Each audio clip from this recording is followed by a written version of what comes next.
Samantala, 2 milyong piso na halaga naman ng shabu na asamsampo sa isang welder sa Ilocos Norte. Para sa detalye kasama natin, Idol Neil Moyano. 104.7 IFM Report.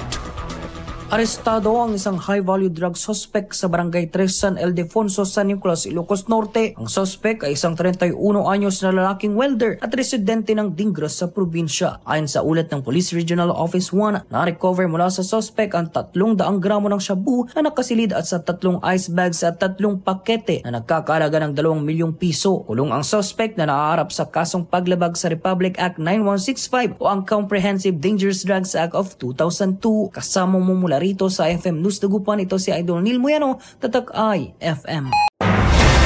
IFM News. IFM News. IFM News.